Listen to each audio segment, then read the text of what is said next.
Today we're going to be studying the covenant of fire, Yeshua, in the Torah. This study may be offensive to some. That's because we don't have our own truths. There is only one truth, and that truth is found in the Word of Yah. The scriptures are meant to be searched beyond the simple, literal text, but many today are demanding that the scripture be understood from essentially a kindergarten level perspective. This intentional blindness and deception is spreading through the body of believers in Yeshua. As you can see here is a chart that the rabbis use and the ancient sages use called pardes. That means orchard or garden. Peshat is a simple, literal reading of the text. And that is where we find many today who are denying the Messiah Yeshua within the body of Christians and in the Messianic movement are going to a Peshat level reading and demanding that logic be used to understand scriptures. However, there's also the remez, which is the hint or the suggestion. There's the drash, which is insight. And then there's the sod level of understanding, which is the mystery level, the things that are in the scriptures, not necessarily hidden, but you have to dig for them, but they're there. And it's all part of Yah's word. It's all intended for us to find it and to understand it and to get to know our Father in heaven even better. Now in Isaiah 46:10 we read, declaring the end from the beginning and from ancient times the things that are not yet done, saying, my counsel shall stand, and I will do all my pleasure. So he's declared the end from the beginning. Do we take that seriously? Do we search the scriptures to understand what this means? What is he saying to us? If we look at the beginning, can we find the story all the way to the end? I believe that we can. In the very beginning, the first word in Genesis is Bereshit. Reshit has the root word of Rosh, or head, the leader, the ruler. So Bereshit, which is translated in the beginning, is Reshit, and then you add the bait in front of it, which gives us the in the part of the word for beginning. So it's a compounded word, it's a contracted word, meaning in the beginning, all in one word. Now, Barith means covenant. Esh, the aleph, and the shin in the center means fire. So, in the beginning, in the covenant of fire, Reshith, take out the fire and you have the word covenant. So Esh plus Barith gives us the word Bereshith. Now the first letter is Beit. And we know from the Paleo Hebrew that Beit represents a house. Beit Resh together make the word son. And Beit Aleph Shin is Rosh, the head, the ruler. So in the word Bereshith, we have an entire message encoded into the Hebrew word. From the beginning, the head, the son of the covenant of fire, is declared to us in that Hebrew word. Hebrew is not like any other language.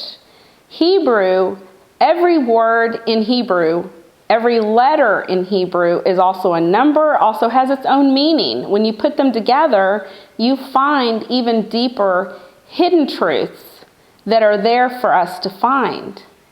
When mankind is in covenant with Yah through the Son, the head, the house of the covenant of fire, mankind will carry the fire or the light of Yah within him. That's why you see Esh hidden in the center of the word covenant. Reshith.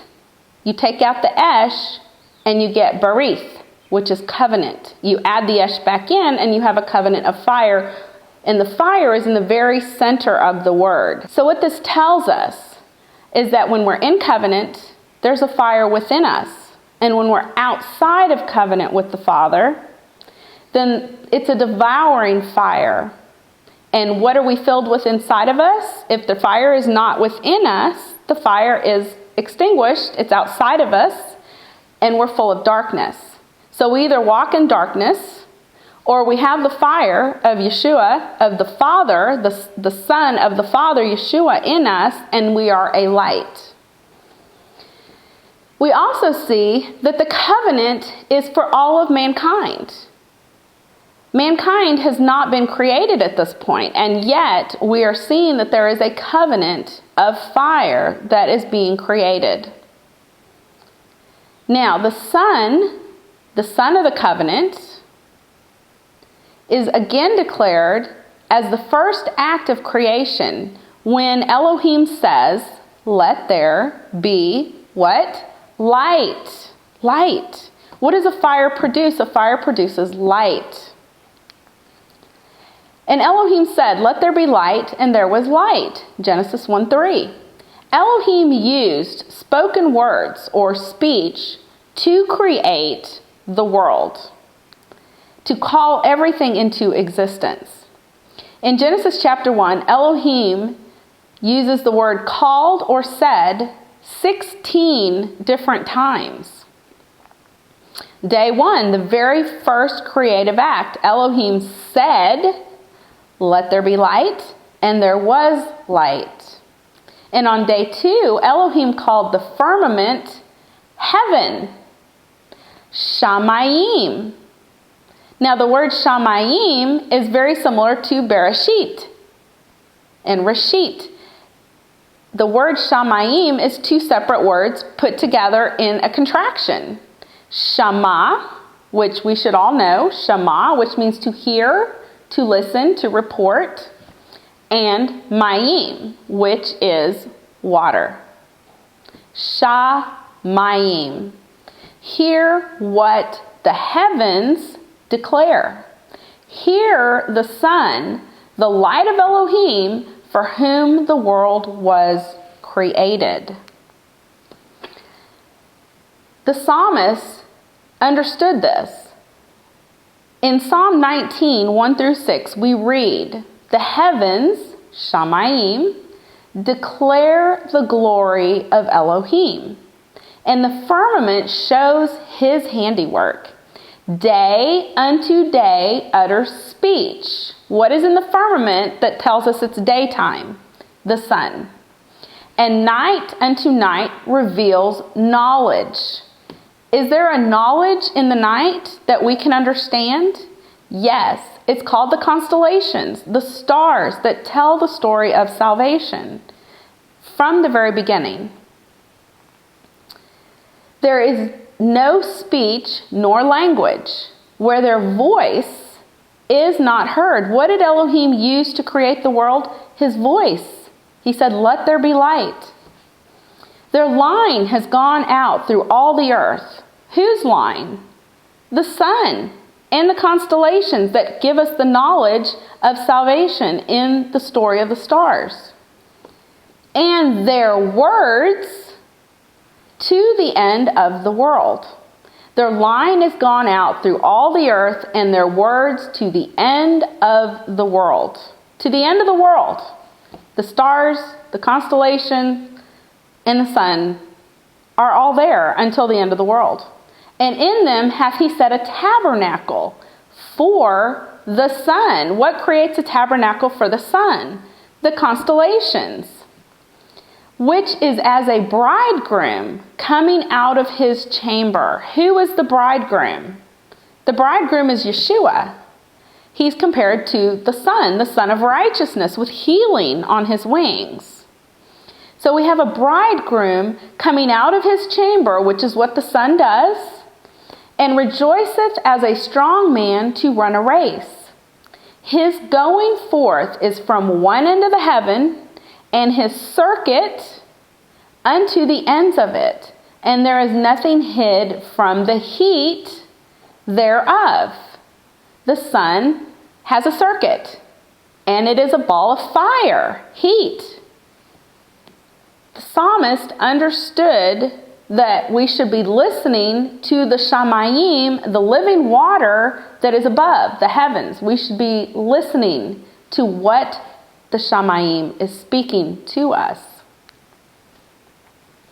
In Sanhedrin 98b, the rabbis say that the world was created for the Messiah. Of course, because it's written in Genesis 1, in Bereshit, in the very first word. We find the Son, the covenant of fire, the head of the house, is prophesied right there in the very opening lines of Genesis. The house of the Son, the ruler of the covenant of fire. So, Shema Israel, we need to listen to what the Father has written into His Word for us to understand. Hear, O Israel, Yah our Elohim, Yah is one.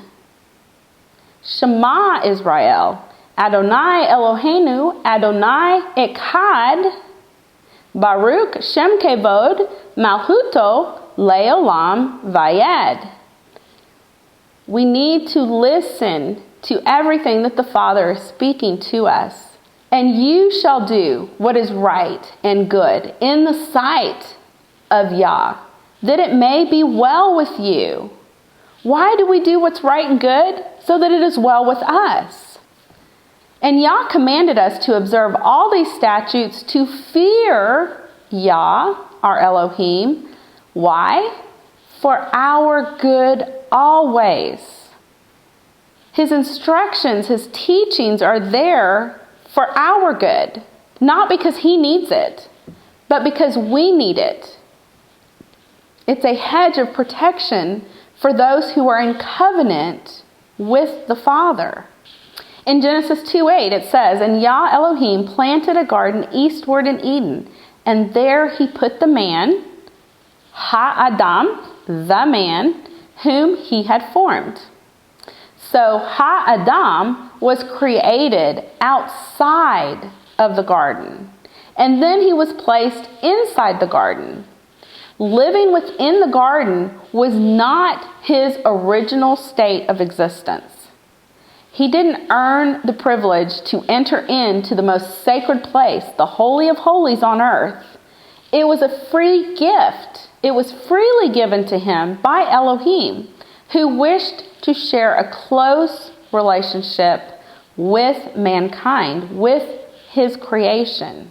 Now, the word garden is the word gan, and it means enclosure, an enclosed, fenced area, especially of trees, i.e. an orchard of seed-bearing fruit trees. Remember the word pardes. It means orchard. So there's this understanding that we use that there are many different levels that the Father is speaking to us on. And we need to be diligently seeking and digging up the treasures that He has laid down for us to discover His Son and to know Him better. So the root word ganan means to defend or to surround. So it's an enclosed orchard of seed-bearing fruit trees in the Garden of Eden. That's what it is. It's a holy and set-apart place where Yah's presence could dwell and meet with the Adam. So we find the Adam dwelled in the holy place, the place of the presence of Elohim, and he was given two primary responsibilities, to abad and shamar. And Yah Elohim took the man, Ha-Adam, and put him into the Garden of Eden to dress it, the word abad, and to keep it.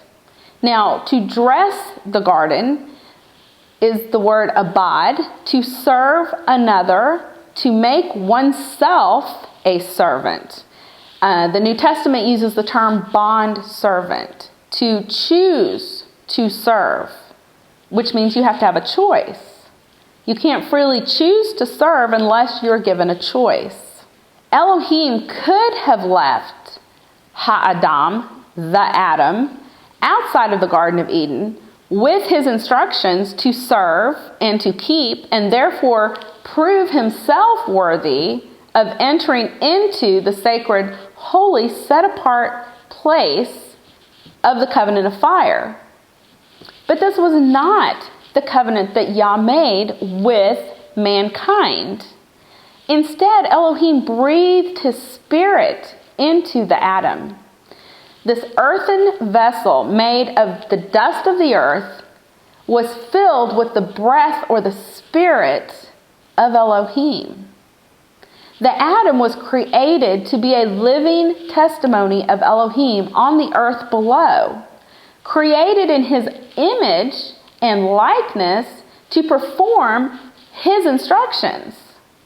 That is what Adam was created to do. That is what mankind was created to do. So imagine, if you will, that you were to see the Adam walking through the garden before he sinned, when he was in a state of perfection, hearing and serving only Yah day and night, guarding his instructions. Could you rightly say in that moment that you had seen the image of the invisible Elohim on the earth through the Adam, his follower, his bondservant? Something to think about. And Yah Elohim took the man, Ha'adam, and put him into the Garden of Eden to dress it, abad, and to keep it. That's the word shamar, to keep. It's a primitive root word, properly to hedge about, in order to guard it, to protect, to be a watchman. Now again, we have two words into one. Shamar is the word shama, hear, and mar, master. What are we supposed to do? Shamar. We're supposed to hear the master and abad. Serve only the master. From the beginning, mankind's whole duty to Yah was to serve and to guard Yah's instructions with our whole souls, minds, and bodies. We read this in Ecclesiastes 12:13. Let us hear, Shema, the conclusion of the whole matter. Fear Elohim and keep his commandments, for this is the whole duty of man. Why would he say this? He says this because we understand that from the story of Ha'adam in the garden, to abad and to shamar. That is our duties, to abad and to shamar the master. Now in Genesis 1, Elohim creates a covenant of fire with mankind. Then Elohim creates a covenant of marriage for the Adam by taking out of Adam a special helpmeet just for him, his wife. Now, if you notice that up to this point, that she is not named. It is the man and the wife. Now, Adam has a picture of his relationship with Elohim in the separate, but still part of himself, relationship with the wife, the woman. Just as Elohim guards the Adam is to guard and protect the relationship that he has with his wife, the woman. It's a picture of the relationship that Ha'adam had with the Father. Separate, but the Spirit of the Father within him. So marriage is also a covenant of fire between a man and a woman. If you look at the word ish, you have aleph, yod, shin. And if you look at the word isha, you have aleph, shin, hey. If you take out the yod and the hey from Ish and Isha, Yod Hey, we know that that is Yahweh. And what are you left with? You're left with only the Aleph and the Sheen in both Ish and in the word Isha. The Aleph and the Sheen represent the word Esh, which is fire. So if you take Yah out of the marriage, whether the man is devoid of Yah in him or the female is devoid of Yah in her, you are left with a consuming fire. What should be a fire within the marriage, which brings light, now is outside of the marriage, and it will devour the people within the marriage. It's a devouring fire. Now, from the beginning, mankind has always had a choice between being in covenant or out of covenant with our Creator. Elohim has made this offer of covenant repeatedly throughout the scriptures because he desires to be in covenant with all of mankind. All of mankind came from the Adam and the woman, the wife. All of mankind descended from them. And he initially started out in covenant with the Adam and the wife. So they were in covenant until they broke covenant. So if you were a descendant of the Adam and the wife, if you were a human being on the earth today, there's a covenant that was always intended for you, always meant for you specifically. And each time Elohim has made the offer of covenant, he never required anyone to earn entrance into the covenant. You can't earn a gift. It was a free gift. Adam did nothing to earn it. He was placed in the sacred, set-apart, holy place, Gan Eden, and he was in covenant until he broke covenant and left covenant. Now we find in Genesis 2:9 that there are two trees in the midst of the Garden of Eden. And out of the ground made Yah Elohim to grow every tree that is pleasant to the sight and good for food. The tree of life also in the midst of the garden, and the tree of knowledge of good and evil. So there's two trees in the garden, but notice that every tree in the garden is pleasant to the sight and good for food. You know what that means? That means that the tree of the learning, as it's put in the Septuagint, the tree of the learning of good and evil was pleasant to the sight, and guess what? It was good for food. Both trees provided fruit that was pleasing to look upon and looked delicious, and it probably was delicious. But the fruit or the seed of one tree brought life, the tree of life. And the fruit and the seed of the other tree, the tree of the learning of good and evil, produced only death. And the Adam had a free will choice to serve and to guard the covenant or to break the covenant. In Genesis 2, verses 16 through 17, it says, "And Yah Elohim commanded the Adam, saying, of every tree of the garden thou mayest freely eat." So he tells the man, you can freely eat of any tree in this garden. But then he adds a caveat. "But of the tree of the learning of good and evil, thou shalt not eat of it. For in the day that thou eatest thereof, thou shalt surely die." Muth, surely die. Which literally translates, dying, you will die. It's Hebraism. It's an infinitive absolute.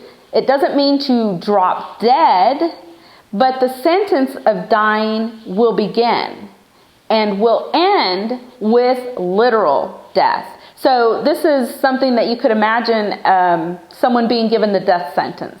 The judge rules, he gives them the death sentence, but they don't drop dead immediately. they're not executed immediately. They have a period of time where they are essentially the walking dead. They've already been sentenced to die and will die eventually at some predetermined point. So compare this word, the use of these words, muth, to Numbers 26:65. For Yahweh has said of them, they, meaning Israel, shall die, muth, in the wilderness. They were given a 40-year sentence, actually 38 years, during which all physically died. All the men of war, all those who had grumbled against Elohim, all of those people were sentenced to die, and within 40 years, the sentence was carried out on all of them. Here comes the serpent. Yea, hath Elohim said, you shall not eat of every tree of the garden? So he gets the wife, the woman, off by herself. Now, was the woman present when Elohim commanded the man? No, the woman hadn't even been created yet. That happened before the man, the Adam, named all of the animals. And then a helpmeet was not found for him, and the woman was then created. So the woman was not there, at least not anywhere in Scripture can we find that the woman was present when the commandment was given to the Adam, the man. So the woman is standing there, and the serpent shows up and says, hasn't Yahweh said you can eat of every tree in the garden? And the woman responds, we may eat of the fruit of the trees of the garden, the orchard, but of the fruit of the trees which is in the midst of the garden, Elohim hath said, ye shall not eat of it, neither shall you touch it or strike it in Hebrew, lest ye die. Pen muth. So she doesn't say muth, she changes it and says pen muth. And in addition to that, she changes the commandment to neither shall ye touch it. So pen means beware or peradventure. And the root word is pana, to turn towards.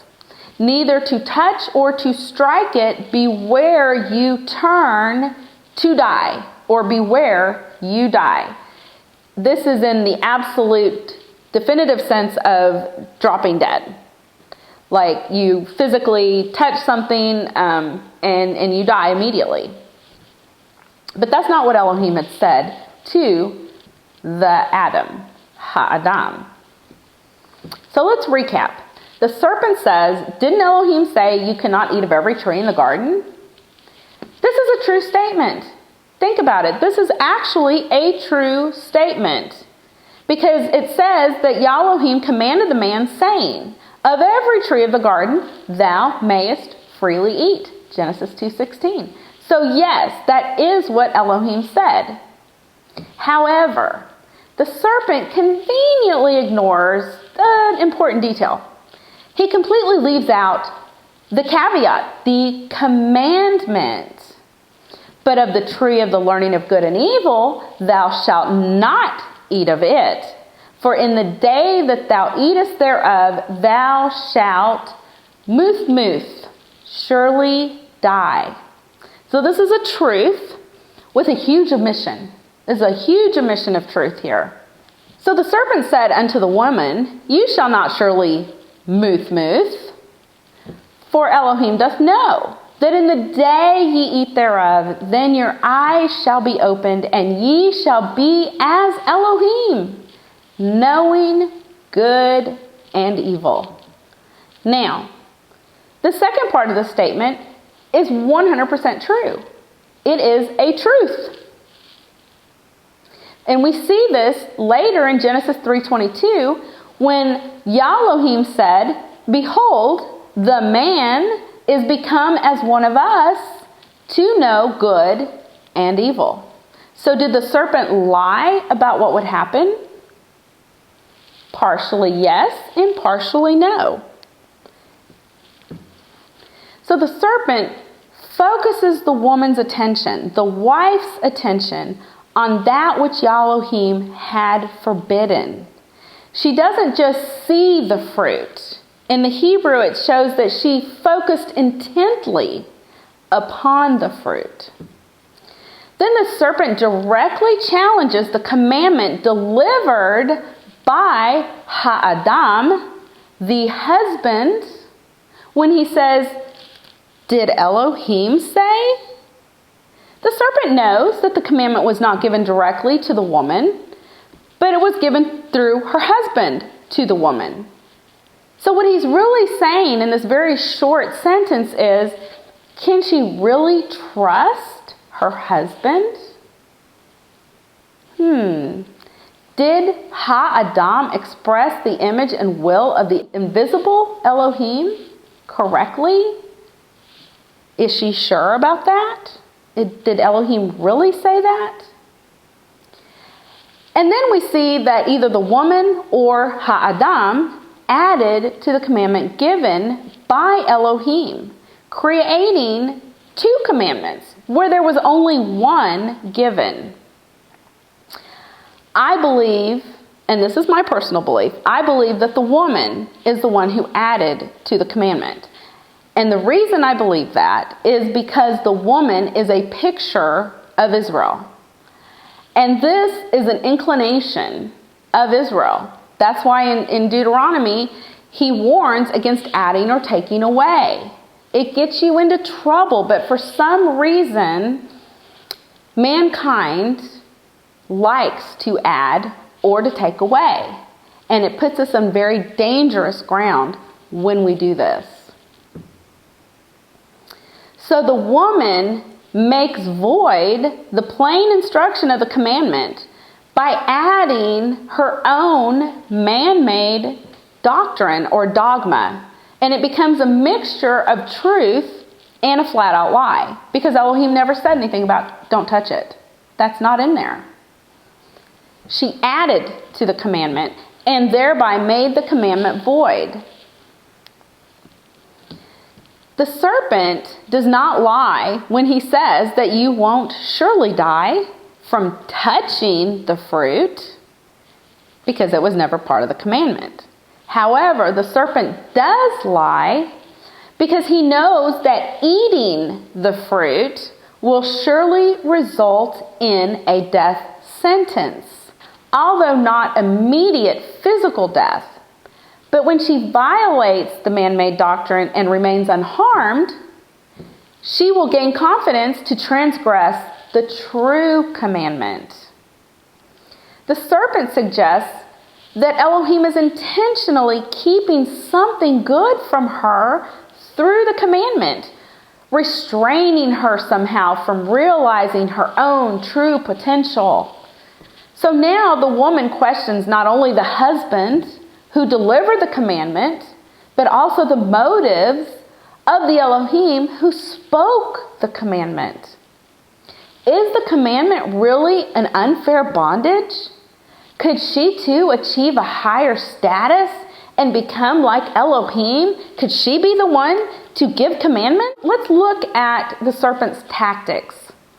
Truth, but omits crucial information when he says, hasn't Elohim said you can eat of every tree in the garden?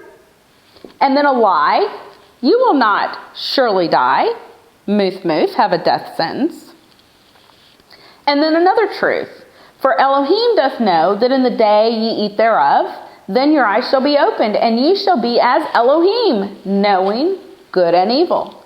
So here we have two truths with a lie planted right into the center of it. Imagine it's like the covenant with the fire of Elohim right in the center. Here he's directly attacking the fire of Elohim by giving two truths surrounding a deadly lie. Now we see the justification process of disobedience in Genesis 3:6. And when the woman saw that the tree was good for food, and that it was pleasant to the eyes, and a tree to be desired to make one wise. So what is she thinking? What is the process that's going on here? Well, number one, she's seeing that it's good for food. So she's looking at it from a physical perspective. It's good for food. It's prudent. It's useful. Hey, it's food. She's also looking at it on an emotional level because it's pleasant to the eyes. She's observing it and she's contemplating how pleasant it is. It's emotionally appealing to her. And on the third level is a mental level, to make one wise. A higher state of enlightenment is available to her, something that she's being deprived of, something that would make her reach a higher level of potential. So the woman puts her own logic and intellect above the word of Elohim. She wants more than what she has already been blessed with in the Garden of Eden. It seems crazy to us. She's living in paradise. She has no idea how blessed she is. But it's not enough. There's something more that she could obtain in her own mind. She wants to become like Elohim, and then she can make her own rules. So the more she contemplates the benefits of sin, the less she fears Elohim. And the less fear she has for Elohim, the greater her desire for sin grows within her.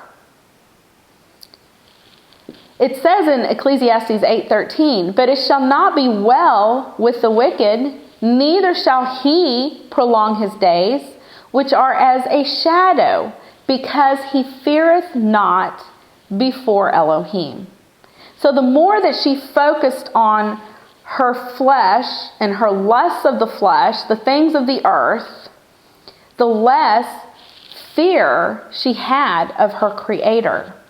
In 1 John 2:15 through 16 we read, "Love not the world, neither the things that are in the world. For if any man love the world, the love of the Father is not in him. For all that is in the world, the lust of the flesh, and the lust of the eyes, and the pride of life, is not of the Father, but is of the world." So look at this list. Number one, physical, lust of the flesh. What does Genesis 3 say? It was good for food. Number two, emotionally appealing, the lust of the eyes. In Genesis it says pleasant to the eyes. And number three, the mental appeal, pride of life. Or in Genesis 3, to make one wise. So the dust of the earth wants only the things of the earth. In 1 John 2:17, he continues on and says, "And the world passeth away, and the lust thereof, but he that doeth the will of Elohim abideth forever." So let's remember that Ha'adam and the wife are made of two ingredients, the dust of the earth and the spirit of Elohim, which is breathed into them. There's a fire that is put within them, and they are in covenant with Elohim in the holy set-apart Garden of Eden. And what happens is that the dust of the earth wants the things of the world, and the spirit of Elohim wants the things of Elohim. So there's a choice that has to be made, and that choice is represented between the tree of the learning of good and evil and the tree of life. You choose the spirit, you walk in the spirit, and you serve, you abide, and you guard and protect. You hear the master and do what he says, and you walk in the spirit. Or you walk after the dust of the earth, your flesh, and you choose the things of the earth, along with the lusts and the evil inclination that we all have, to find sin appealing. And what happens is when you focus intently on sin, when you don't rebuke it and say, "No, that is not of the Spirit, that is not of the heavens, I will not do that, that's against the will of my Father." But when you contemplate sin, what happens? The fear of Elohim is diminished, and the lust of your flesh and the worldly things grows within you until it overcomes all fear of Elohim. But he that doeth the will of Elohim abideth forever. So when you walk in the Spirit, you walk in obedience. If you are claiming to be in the Spirit and walking in disobedience to the instructions of Elohim, then, as John says, you're a liar and there's no truth in you. Because it's impossible. We see it right here in Genesis chapter 3. We see where sin cracks open the door to death through the woman. She took of the fruit thereof and did eat, and gave also unto her husband with her. So death enters through the Adam. Ha-Adam, the man, is when death enters. Because it says, and he did eat in Genesis 3:6. Now, with her is the Hebrew word im, and it can also mean in relationship, meaning joined together in the context of being in fellowship or in relationship with someone, not necessarily physically present with someone. So you could properly say, I'm with my spouse, or my spouse and I are together for 10 years, regardless if the person, your spouse, is anywhere in the vicinity of where you are. You are in relationship with him. You are with your boyfriend, with your husband. Now, we see that the woman in Genesis 3 never speaks to Ha-Adam anywhere in this account. However, Yah later rebukes the Adam for hearkening to the voice of the woman. He doesn't accuse him of hearkening to the voice of the serpent. So we know that something happened here that is not related in the story. Somehow the woman spoke to the Adam and convinced him, not the serpent. And I showed a picture of figs here in this picture because the fig tree, or the fig, is the only fruit mentioned in the entire account of the Garden of Eden. Specifically, the only fruit mentioned. Here is a spiritual concept that we find in the New Testament repeatedly, and it's called the law of sin and death. That sin brings death and judgment and separation from us and the Father. So the fire that is within us is quenched, and now there's only a fire outside of us, a devouring fire, which will devour those out of covenant on Judgment Day.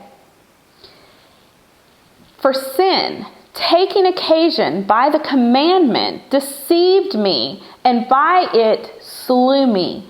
Romans 7:11. Here, Paul is directly comparing himself to the woman and sin to the serpent. For sin, the serpent, taking occasion by the commandment, not commandments, commandment. There was one commandment. Deceived me. What happened to the woman, the wife? She was deceived. And by it slew me. Is deception dangerous? Yes, it's very dangerous. It will kill you. So what is sin? In 1 John 3:4 we read, whoever committeth sin transgresseth also the law, for sin is the transgression of the law. The law simply means Torah, which is instructions. The teachings, the instructions, the things that the husband spoke to the wife, which she ignored and transgressed against and was held responsible because those were the words of the Father. She was held responsible for not listening and hearkening to the words of the Father spoken through the Adam, her husband. So we see that death entered into the world through the door of the one sin committed by one man, the Adam. And all who descended through the Adam were born guilty and outside of the covenant. Wherefore, as by one man, the Adam, sin, which is disobeying the commandment, entered into the world, and death by sin, going through the open door that sin opened for death. And so death passed upon all men, and for that reason, all have sinned. We are all born guilty of sin, every one of us. We read that without the law, death reigns, although the specific sin, eating the forbidden fruit in this case, is not imputed or specifically assigned to those who never had access to eat from the tree of the learning of good and evil.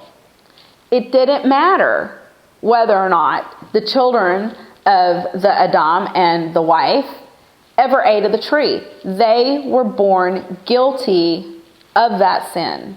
For until the law, sin was in the world. But sin is not imputed when there's no law.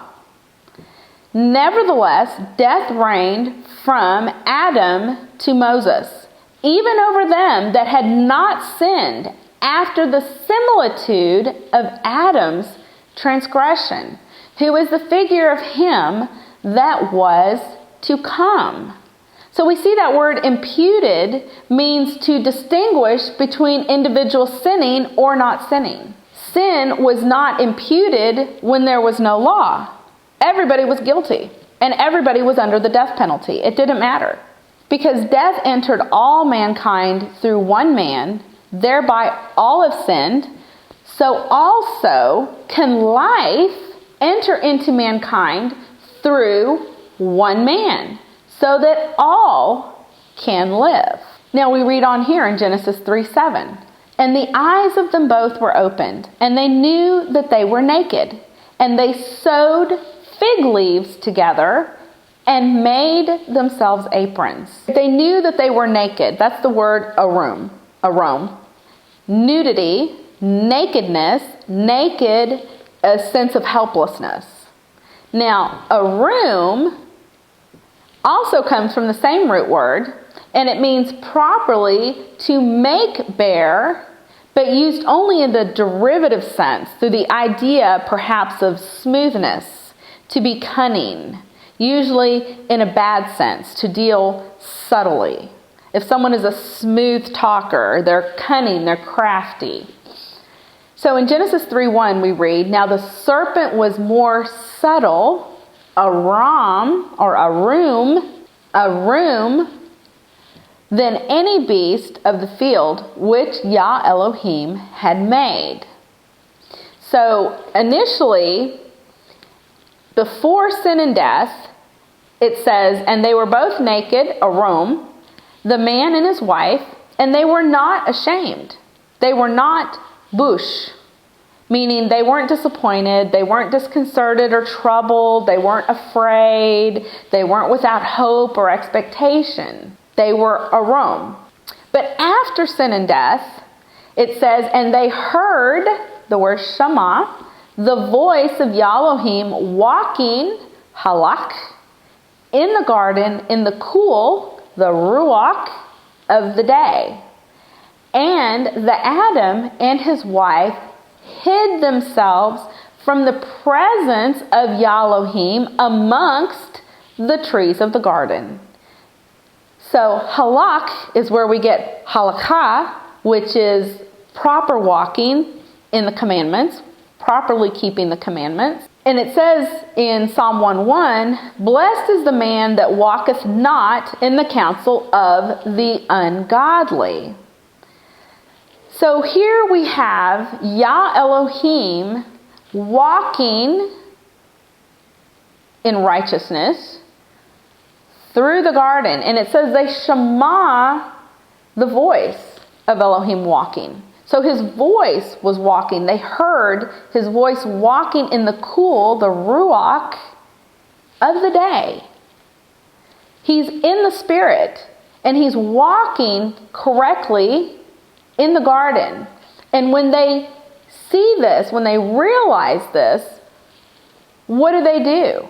They hide themselves from him, because now they are naked and ashamed. They've just tried to cover themselves with fig leaves. So they know that something has drastically changed. And it's also interesting that the word amongst is the same word that is in the midst of the garden. So they hid themselves in the midst of the trees of the garden. So they are still at the tree, or in the near vicinity of the tree that they were forbidden to eat off of. And this is where Yah Elohim finds them. And it says, "And Yah Elohim called unto the Adam, and said unto him, Where art thou? And he said, I heard thy voice in the garden, and I was afraid, because I was naked, and I hid myself." So now the Adam and the wife are afraid. And instead of being merely a room, they have become a room, like the serpent, acting craftily. They're hiding from him. And very shortly, we're going to see them begin to act like the adversary, the accuser, when they begin to cast blame. Also note that Yah addresses the Adam first, because that is who he left in charge of the entire garden. Now, the man says, "The woman who thou gavest to be with me, she gave me of the tree, and I did eat." And Yah Elohim said unto the woman, "What is this that thou hast done?" And the woman says, "The serpent beguiled me. He deceived me, and I did eat." Now, the woman blames the serpent's trickery for transgressing the instruction, the word of Yah, given to her through her husband. But the reality is she was led astray by her own lusts. And she's still held accountable for not obeying Yah's direct instruction.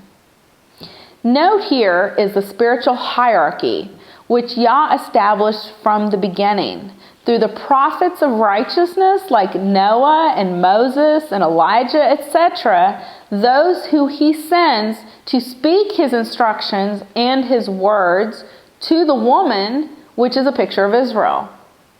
You are held accountable for what he says to you through these prophets. Now, in Genesis 3:12, and the man said, "The woman whom thou gavest to be with me, she gave me of the tree, and I did eat." So the Adam essentially blames Elohim for giving him the woman. After all, a man's got to eat whatever the woman gives him, right? That we be no more children, tossed to and fro and carried about with every wind of doctrine, by the sleight of men and cunning craftiness, whereby they lie in wait to deceive. Who is Ephesians 4:14 comparing these evil men? They're comparing them to the serpent in the garden. Cunning, crafty, lying in wait to deceive others. You're going to find in the New Testament, it's talking about the Garden of Eden many, many times. It's a popular theme in the New Testament. And here's a picture of the Adam throwing the wife under the bus, blaming her for his own actions instead of taking responsibility. So death had not entered into the creation, but the woman was in sin and transgression of the law and fully deceived when she spoke to the Adam. So before the Adam ate, death had not entered. So the woman is walking in deception. She is serving the desires of the world rather than listening to the Spirit of Yah. Now, the Adam, knowing that she had sinned and was therefore consumed with worldly, fleshly lust, should never have listened to her. He should have recognized her plight and sought Yah for a solution. Imagine if the Adam had said, "No, you're deceived and you don't even know it. I'm going to pray for you. I'm going to intercede for you with the Father." Like Moses did for the children of Israel, begging Yah for mercy on the behalf of the wife.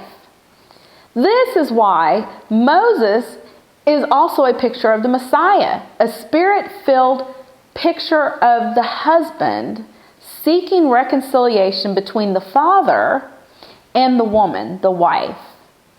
So here's another spiritual principle. You cannot save someone by joining them in their sin. What is the proper response? To pray for one another, to intercede on the behalf of a brother. So this is a huge fall. From reflecting the image of Elohim and walking confidently and uprightly with Elohim in the commandment, to suddenly reflecting the image of the serpent and fearing Elohim's judgment, because they had been given life as a gift. The serpent convinced the woman, and then she convinced the Adam, that they didn't need to Shema, hear and obey the word of Yah. They were convinced that the commandment itself was keeping them in bondage from achieving their full potential of becoming divine beings. So now we see the judgment of the serpent and the Adam. To the serpent, Yah says, "Thou art cursed above all cattle and above every beast of the field.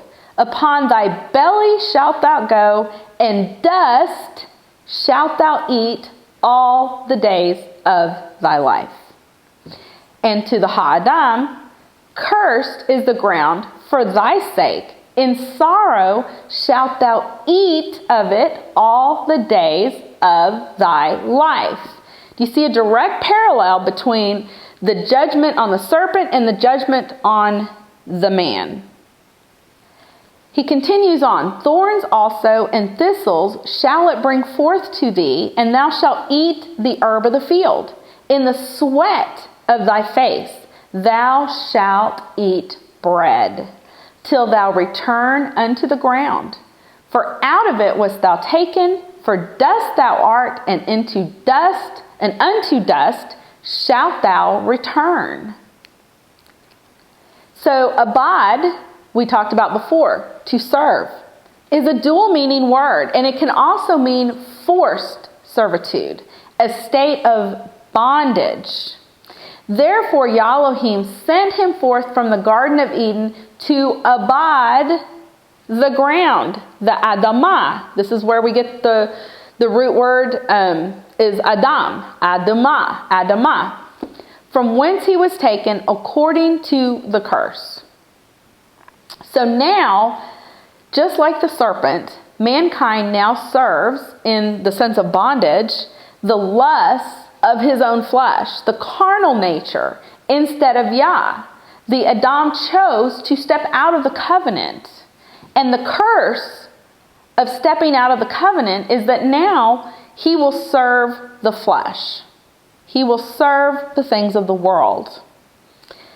And he will try and struggle to get bread to eat. Before, he didn't need to struggle to get bread to eat. But now, he will have to struggle to get the bread of life, what he needs to physically live. Now look at the judgment of the serpent and the woman, or the wife.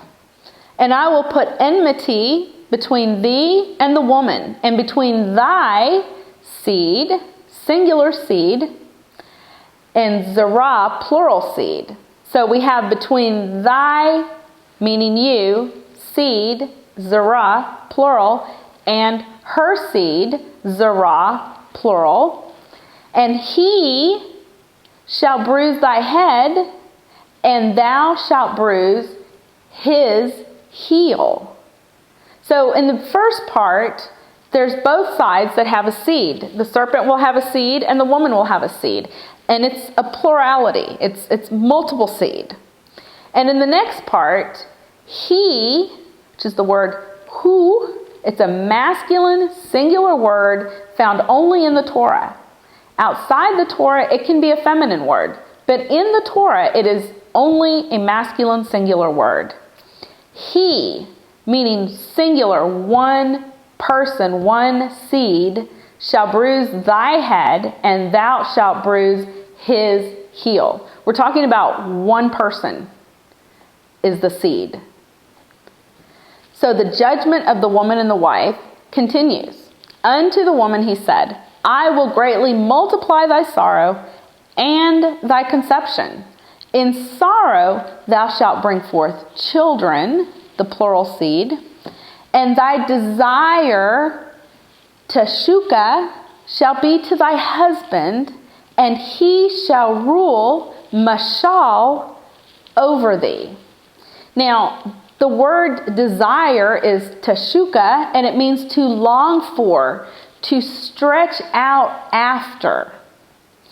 And to rule over thee is the word mashal, and it means dominion or rule, in the sense of rulers or princes or a judge passing judgment or sentencing upon her.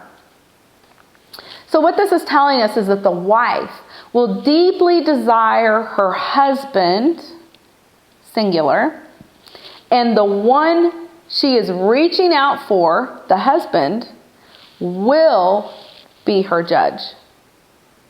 So the seed, the Messiah, this is talking about the Messiah, which the woman and her descendants desires, will also be her judge.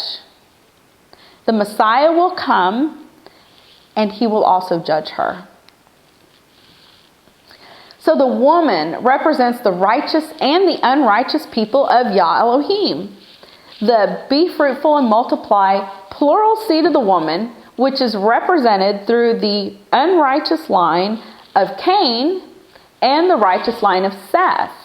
And the constant winnowing of the descendants, multiplying the descendants and then dividing the descendants, multiplying and then dividing them, ultimately separating out a righteous people for himself in the last days. So Yah Elohim freely betrothed Israel without making her earn the covenant first. It was a gift, just like it was a gift in the very beginning with the Adam. It says in Ezekiel 16, 8 through 14, Then I passed by you and saw you, and behold, you were at the time for love. So I spread my skirt over you and covered your nakedness. I also swore to you and entered into a covenant with you so that you became mine, declares Yah Elohim. Now, the concept of covering your nakedness, entering into a covenant with an entire nation of people, the seed of the woman, is a marriage covenant. We see the same concept in Ruth chapter 3, verse 9, where she says, Spread therefore thy skirt over thine handmaiden, for thou art a near kinsman. She's talking to Boaz. Ruth is a Gentile. Boaz is an Israelite. He's in the direct descendancy for David and all the way down to the Messiah, Yeshua. And we see the spreading or covering is promised through a kinsman redeemer. Someone who comes from your family will redeem you, a near kinsman. In Isaiah 54:5, For your husband is your maker, whose name is Yah of hosts, and your redeemer is the Holy One of Israel, who is called the Elohim of all the earth. Who is the Redeemer? It is the kinsman Redeemer who will come through the seed of David. There's a kinsman Redeemer who is also called the Holy One of Israel, who is called the Elohim of all the earth. It's right there. They understood these things. So Israel is the woman longing and reaching out for her husband, the promised seed, the kinsman redeemer, the Holy One of Israel, the Mashiach, who will bring Yah's compassion and mercy and fairly judge and rule over her. So we have the serpent versus the Messiah right there in Genesis 3. And in Daniel 11:37 we read, "Neither shall he regard the Elohim of his fathers, nor the desire of women, nor regard any Elohim, for he shall magnify himself above all." So the anti-Messiah seed will not regard the Elohim of his fathers, nor the desire of women, which is what? What is the wife's desire? The woman's desire is for her Messiah, her Mashiach, nor regard any Elohim. This message, this anti-Messiah message, is being taught today as the serpent is sifting the camps and the churches. The spirit of anti-Messiah will not hear the Elohim of his fathers. He's not going to listen to this. He's going to reject all of this and go in his own logic and his own understanding. He's going to praise his intellect and the work of his hands. He will not hear or regard the desire for a Messiah. There is no Messiah. Show me a Messiah in Scripture. There's no such thing. And he will not bow to any Elohim but himself, worshiping only his earthly intellect, lust, and logic. He wants to be Elohim. He cannot be Elohim if he regards the words of Elohim. He has to ignore them. So we see that the wife desires her husband. The seed represents a second Adam. The masculine pronoun he, which will wound the head of the serpent, and you, the serpent, will wound his heel. His heel. So this is talking about a single individual. This shows us that another showdown would occur where the promised seed would be victorious over the serpent, who had been victorious over the woman. So the Adam was in the image of his father Yahweh Elohim. Therefore, the seed will be born out of the woman's descendants, a kinsman redeemer, but in the image of Elohim, like the Adam was born, filled with the Spirit. Remember, there's two things the Adam was made out of: the dust of the earth and the Spirit that was breathed into him. So the seed, the promised Messiah, will be a kinsman redeemer, restoring life, just as the first Adam brought death to all creation. The second Adam will know that the woman is deceived. He'll know it. And he will intercede for her with compassion and with mercy on her behalf, just as Moses did for the children of Israel in the wilderness, thereby redeeming the woman as a near kinsman of her close relatives. Now, there's a Torah principle where it shows us that the husband can bear the iniquity of the wife. The husband can bear the iniquity of the wife. We read in Numbers 30, "And if she vowed in her husband's house, or bound her soul by a bond with an oath, and her husband heard it, and held his peace at her, and disallowed her not, then all her vows shall stand, and every bond wherewith she bound her soul shall stand. Did the woman bound her soul to the serpent in the garden when she disobeyed and hearkened to the voice of the serpent? Yes, she did. But if her husband hath utterly made them void on the day he heard them, then whatsoever proceeded out of her lips concerning her vows or concerning the bond of her soul shall not stand. Her husband hath made them void, and get this, Yah shall forgive her.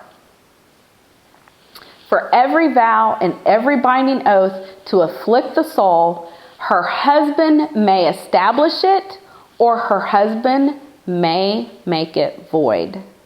Now we know that the Adam established the oath with death when he also ate of the fruit. He made a covenant with death by eating the fruit. Now, reading here in Numbers 30, 14, and 15. But if her husband altogether hold his peace at her from day to day, and then he establisheth all her vows, or all her bonds, which are upon her, he confirmeth them, because he held his peace at her in the day that he heard them. But if he shall anyways make them void after he hath heard them, then he shall bear her iniquity. So if he holds his peace, which means to scratch, to engrave, to fabricate or devise in a bad sense, and the bonds that the woman is in bonds, an obligation from, to tie, to bind, to be imprisoned. The woman was imprisoned by deception. And we have the word iniquity, perversity, fault, punishment of iniquity, sin, what the woman did in the garden. According to the law, the husband, the Adam, could have voided the bondage which she had taken upon herself. But later, when the husband had established the vow by participating fully with the woman and realized his mistake, it was too late. The Adam blames Yah for giving him the woman, and the woman for giving him the fruit. So the carnal, worldly nature refused to accept blame for its own sins and the consequences. It is the action of the serpent, it is the action of the accuser, the adversary, to blame others. So the Adam condemns the wife for both of their sins, and thereby puts all of the iniquity upon himself in the garden. So it is all about the woman. Hate to tell you guys, I'm so sorry, but it's all about the woman. And of course, the woman is Israel, which includes men and women. So the Adam was responsible before Yah for his house, the garden, the commandment, and his wife. When the woman transgressed, he had the option to cover her sin, and Yah would have forgiven her. Death, if you recall, didn't enter until he also ate of the forbidden fruit and also transgressed the law, thereby making the covenant with death himself.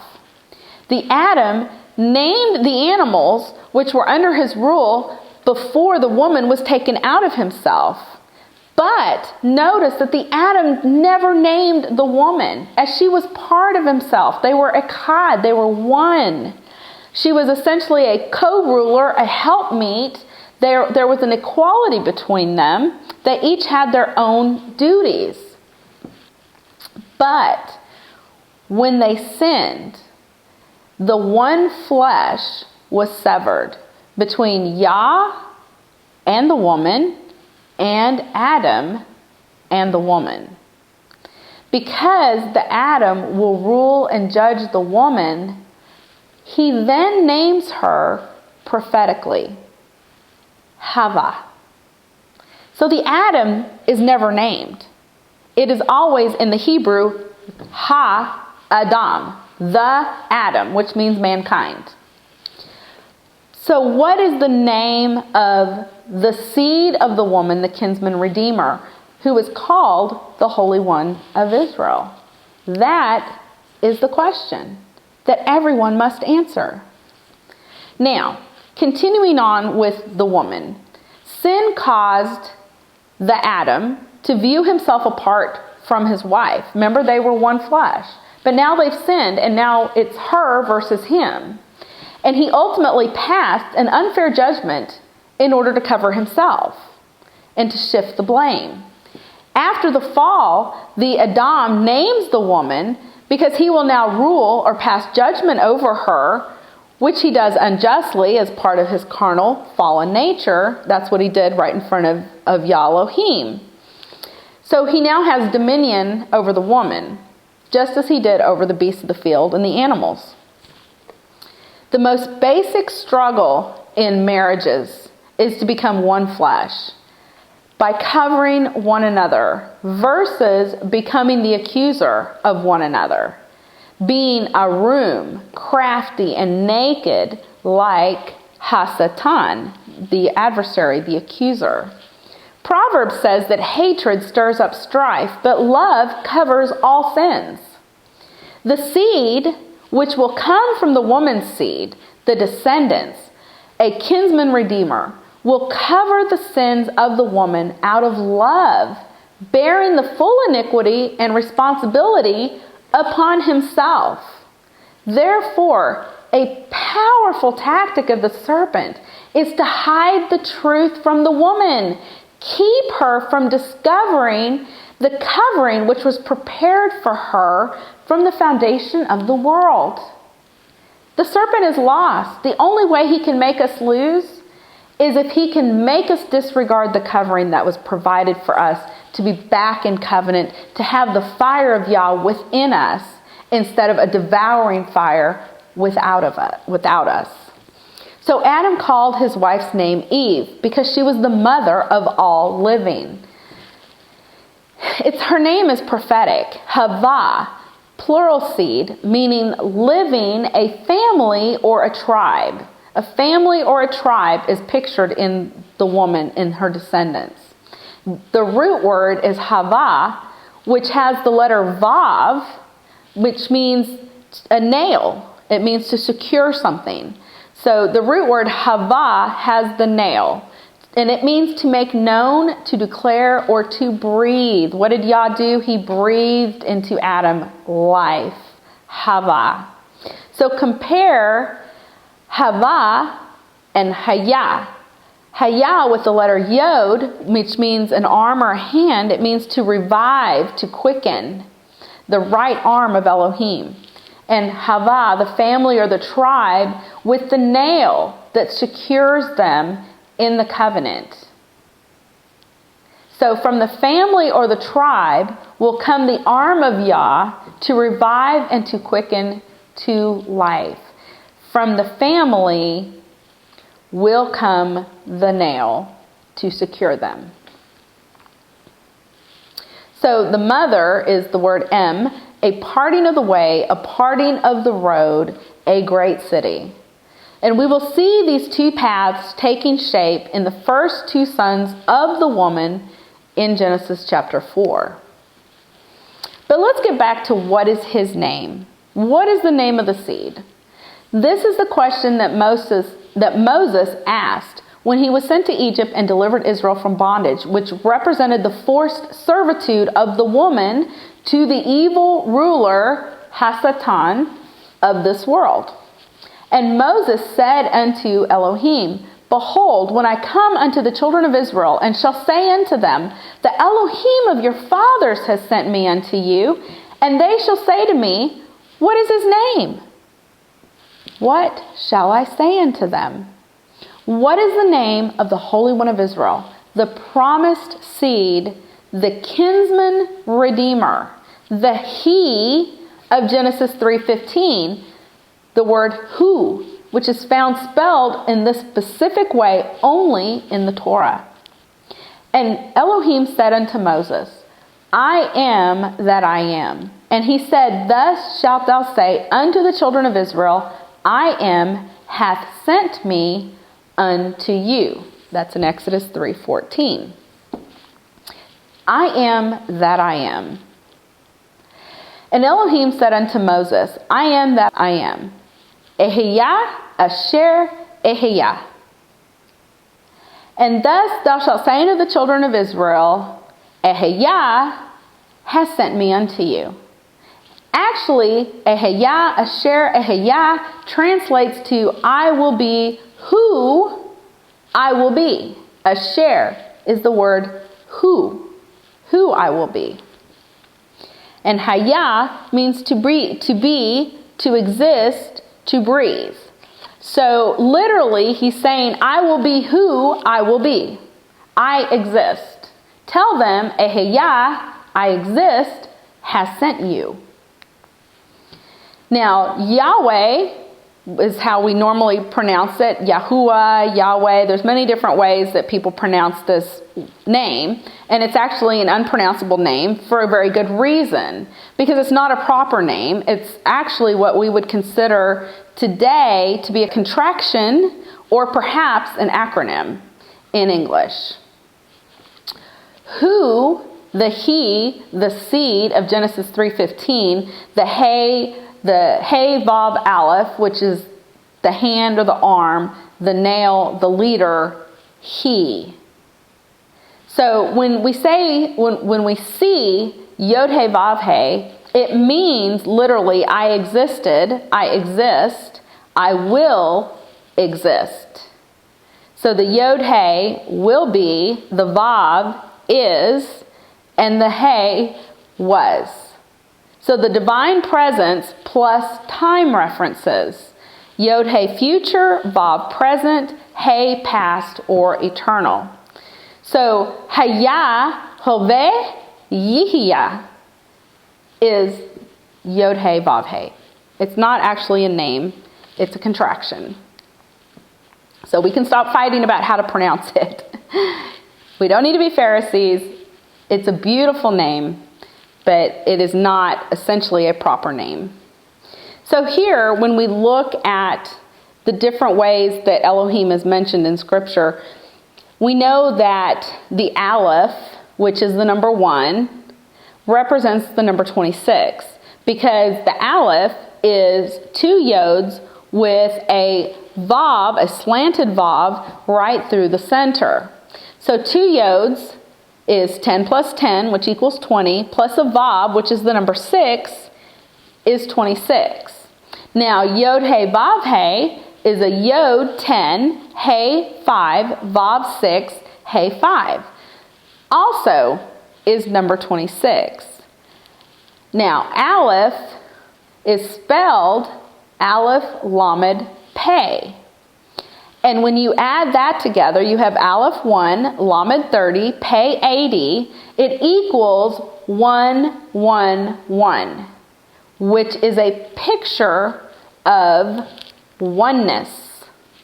Elohim is Echad, 111.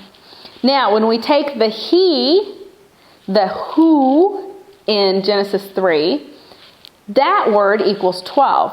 Plus Father, Abba, Aleph, Beit, Yod, is 13. So when we put it all together, we get the number 25. Now notice that you're missing 1 Aleph for a total of 26, because Aleph is the number 1. So he plus Father plus Aleph equals 26, or your 111, which depicts the oneness of our Elohim. In Jewish tradition, the 2 names Elohim and Yehovah represent 2 characteristics of Elohim. There is Elohim, the absolute justice, which is what we see leading from Jacob back to Isaac, back to Abraham, all the way back to creation. We have the flood. There's an absolute justice that is given there. That is one characteristic. And Yehovah is justice, softened with grace and compassion, prefigured in Moshe, in Moses, and going forward. Death reigned until Moses, when the Yehovah was revealed. That part of Yah's characteristic was revealed. That's in the Midrash Rabbah. The divine presence reveals himself in different ways through the 3 ages of mankind. This is also a traditional understanding. There's 3 ages of mankind.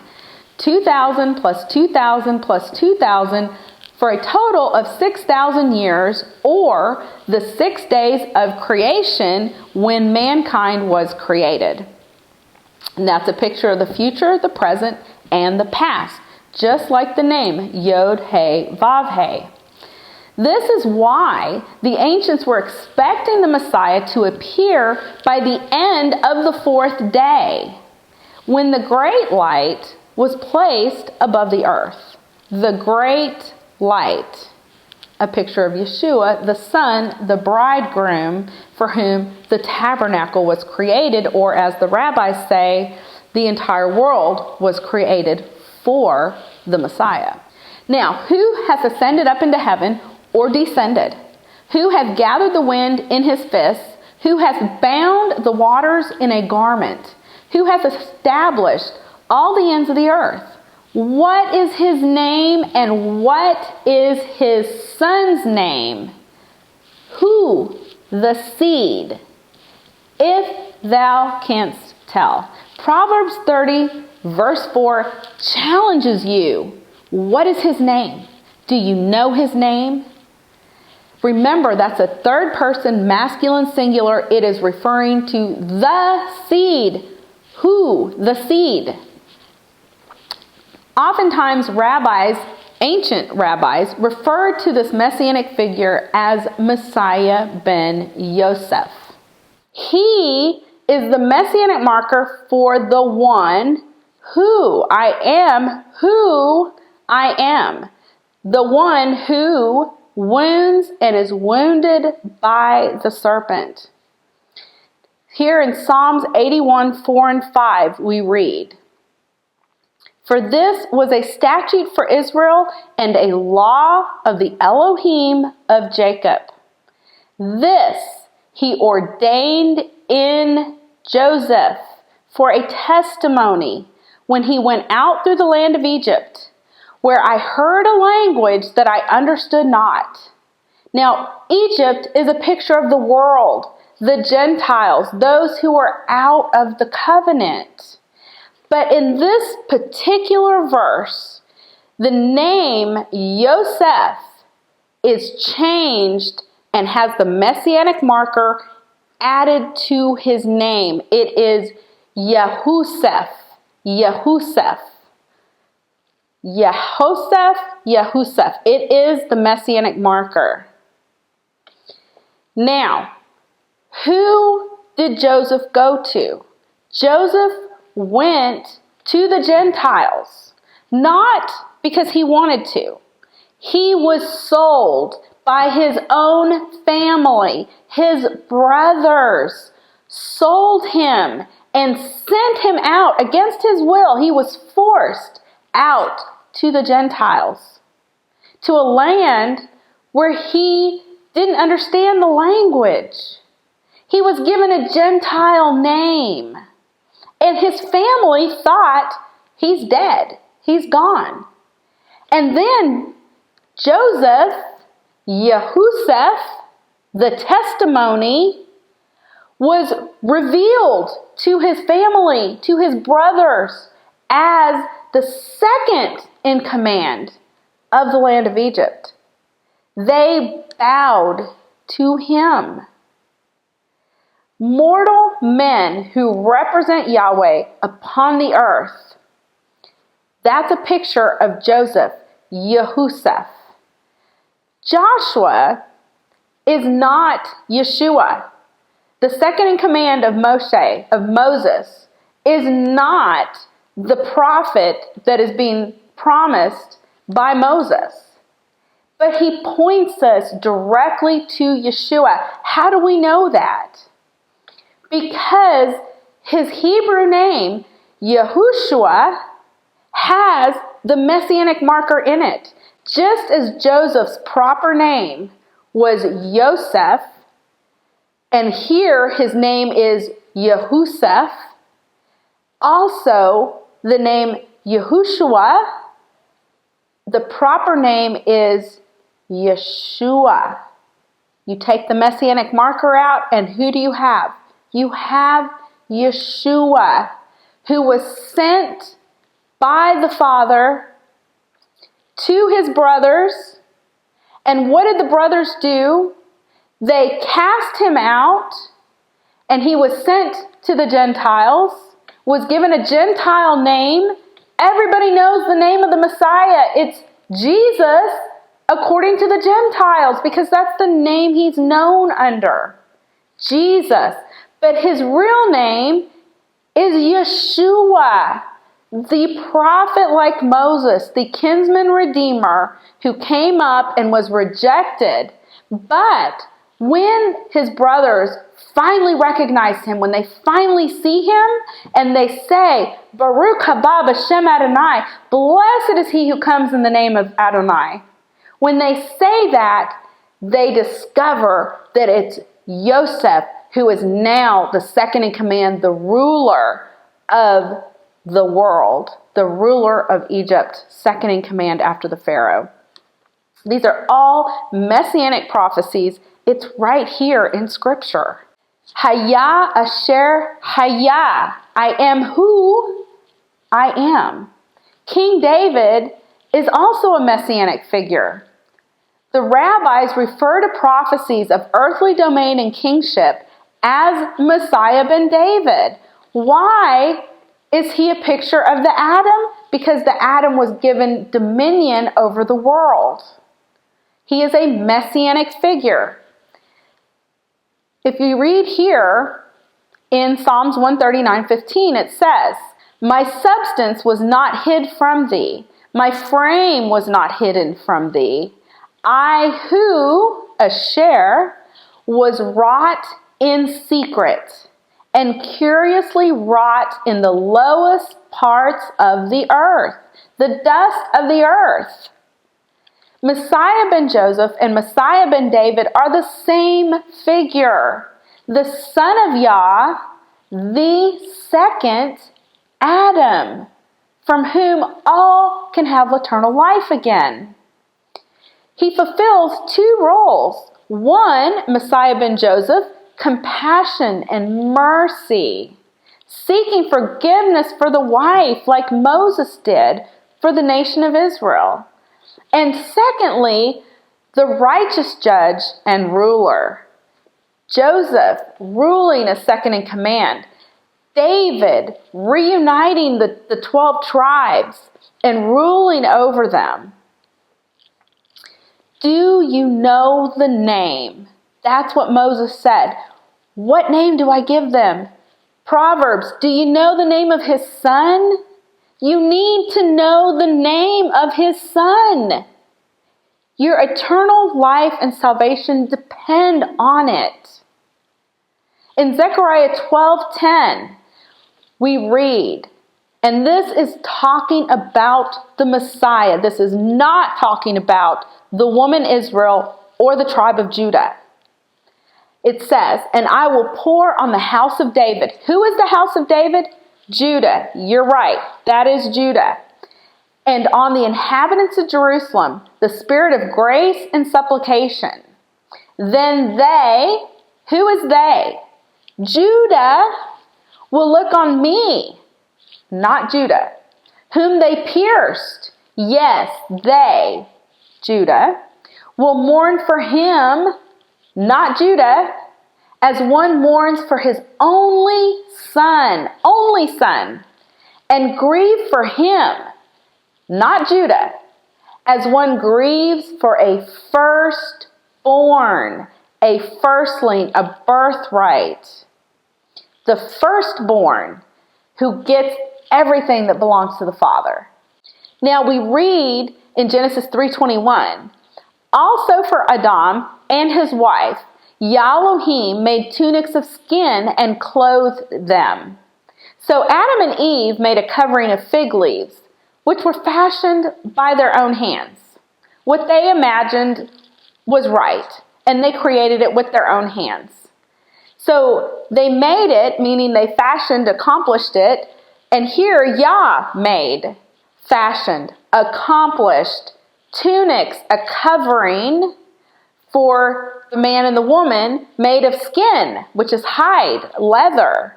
And they were clothed, meaning they were properly wrapped about, implying to put on a garment or to clothe oneself or another. This is showing us that you cannot cover your nakedness and the shame of your sin and your transgressions with the work of your hands. Innocent blood must be spilt in order to cover transgression. A garment without innocent bloodshed and fashioned by your own hands will never cover your nakedness, the shame of the transgression of the word, the instructions of the Father. You cannot get back into covenant. You cannot have the fire in you through the work of your own hands. It's impossible. It's right here in Scripture. Any covering which does not require the innocent blood is unacceptable to cover nakedness and the shame of sin, whether you were deceived into committing the sin as the woman, she was blinded by her own lusts and flesh, or if you intentionally committed the sin, as did the Adam. The fig leaves represent the attempt of mankind to create their own covering through their own works. Your works are useless. They mean nothing. The problem is that once the commandment was broken, the law of sin and death entered, and mankind could not save himself, even by never eating from the tree of the learning of good and evil ever again. King David even talks about it. He says, "Behold, I was brought forth in iniquity, and in sin, transgression of the law, my mother," who was his mother? Israel, "conceived me." He was conceived in sin, in the earth, the dust of the earth, even though he never ate from the tree of the learning of good and evil. Note that neither Moses or Aaron or Joshua resolved the problem of sin and iniquity in the carnal nature, the nature we get from being made from the dust of the earth, the lowliest parts of the earth. And in the 1st century BCE, Judah was waiting expectantly for their Messiah ben Joseph to appear during the Second Temple era, before the Second Temple was destroyed. So once the covenant of fire was broken, the only way back into the covenant with Yah Elohim is being covered in the blood of the sacrifice that only Yah Elohim could provide. Once you are covered in the blood of Yah's atonement, then His Spirit can fill your earthly vessel, producing His fire or His light from within, empowering you to abide, meaning to serve as a bondservant by choice, and shamar, to guard, to hear the Master's instructions of Yah Elohim. Yeshua is that fire. He is the light that fills us. And we are in the house of the Son of the covenant of fire, the Son of the ruler. In Him was life, and the life was the light of men. John 1:4. And this is the condemnation, that light is come into the world, and men loved darkness. They loved being outside of the covenant rather than the light of being in the covenant. Why? Because their deeds were evil. They were focused on evil continually. The things of the world, the flesh, the lust of the eyes, the desire to see everything through this man-made logic, the false construct that we have about what is important and what we should be focusing on. We have to listen Shema, to Yeshua's own words. Not what someone tells you he said, but read and Shema for yourself, because you will be held accountable for every word spoken by Yeshua. He says, behold, thou art made whole. Sin no more, lest a worse thing come unto thee. This is in John 5:14. What is he saying? Sin no more. You don't have a license to sin just because I came and forgave you. He says to the adulterous woman that is brought to him, Woman, where are those thine accusers? Hath no man condemned thee? She said, No man, Master. And Yeshua said unto her, Neither do I condemn thee. Go and sin no more. Who is this adulterous woman who deserved to be condemned to death? And where is the man who must stand in judgment beside her, the other guilty party? She stands alone before her accusers and Yeshua. So who is this man who instead casts judgment in the place of the husband, and rather than casting blame and accusing her, covers the sin, forgives the sin, and then tells her to go and sin no more? Notice that this man frees the woman from the unjust accusers, but he warns her, sin no more. Forgiveness is not a license to sin. If you repent and you are filled with the Spirit, you have been given the power to overcome the accuser and the lusts of the flesh and the things of the world. If you are not doing that, it's because you are not walking in the power, the fire within you. You are focusing on the things of the world, and you will start to lose your fear of Yah. This picture is very clear. Israel and her sister Judah whored after other husbands. They committed adultery. But through Yeshua, the Holy One of Israel, the kinsman redeemer, the wife can be forgiven. Go, Israel, and sin no more. We read here in John chapter 12, verses 44 through 50. Yeshua cried and said, He that believeth on me, believeth not on me, but on him that sent me. Who sent him? The Father. And he that seeth me, seeth him that sent me. Who sent him? The invisible Elohim. I am come a light into the world, that whoever believeth on me should not abide in darkness. Darkness. He came as a light into the world, so there wouldn't be darkness anymore. Creation, day one, let there be light. And if any man hear my words and believe not, I judge him not. For I came not to judge the world, but to save the world. He came as Messiah ben Joseph. He that rejecteth me and receiveth not my words hath one, echad, one, that will judge him. The word that I have spoken, the same shall judge him in the last day. For I have not spoken of myself, but the Father which sent me, he gave me a commandment, what I should say and what I should speak. He is the prophet like Moses. And I know that his commandment is life everlasting. Whatsoever I speak, therefore, even as the Father said unto me, so I speak. He gave him a commandment which is life everlasting, because the first Adam brought death. The second Adam brings life everlasting as the Messiah ben Yosef, to bring compassion and forgiveness.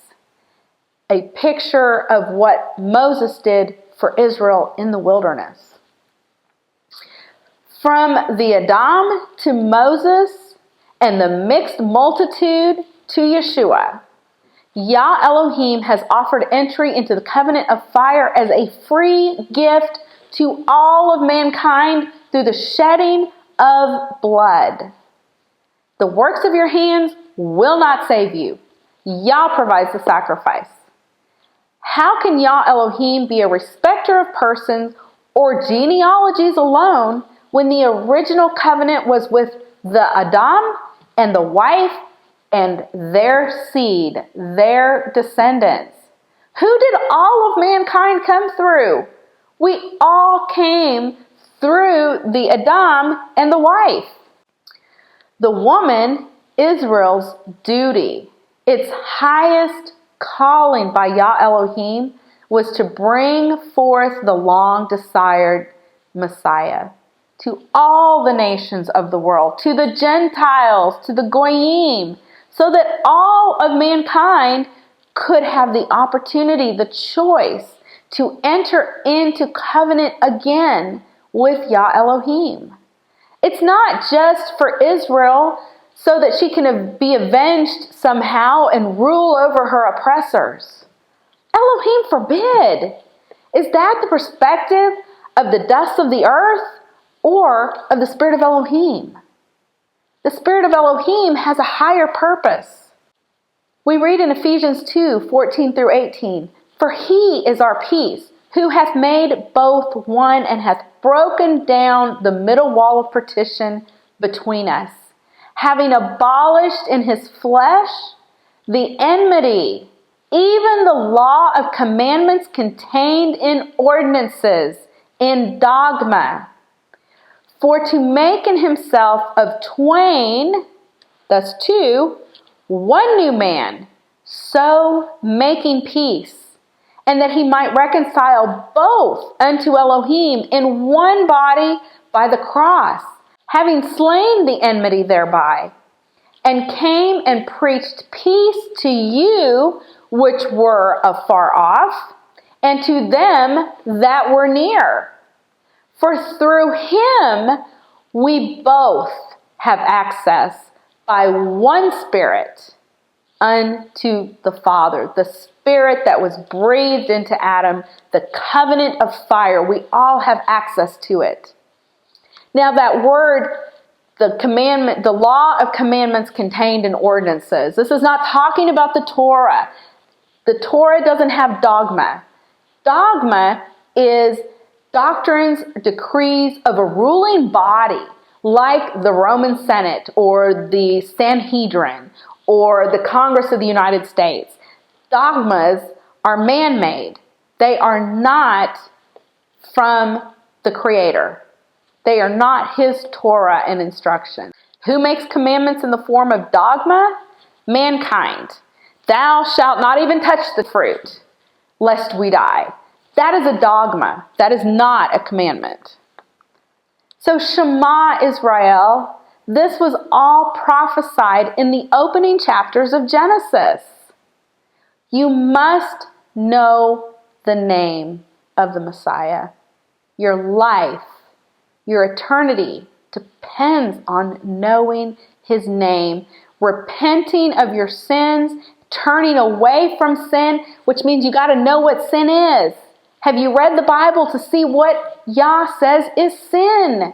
Don't do that anymore. You need to know that too. You need to repent. And you need to know what to repent of, and you need to know what to turn away from and not do anymore, because you've been filled with the Spirit, and now you have the power to walk in perfection with the Father. Perfection meaning maturity, not as a toddler throwing a temper tantrum because you can't do what you want. Is there anything that the Father has asked of us that is nothing compared to the free gift that He's offered us? Was eating of all the trees in the garden except for one too much to ask? Interesting that it's food, isn't it? Food People do not like to have their food messed with.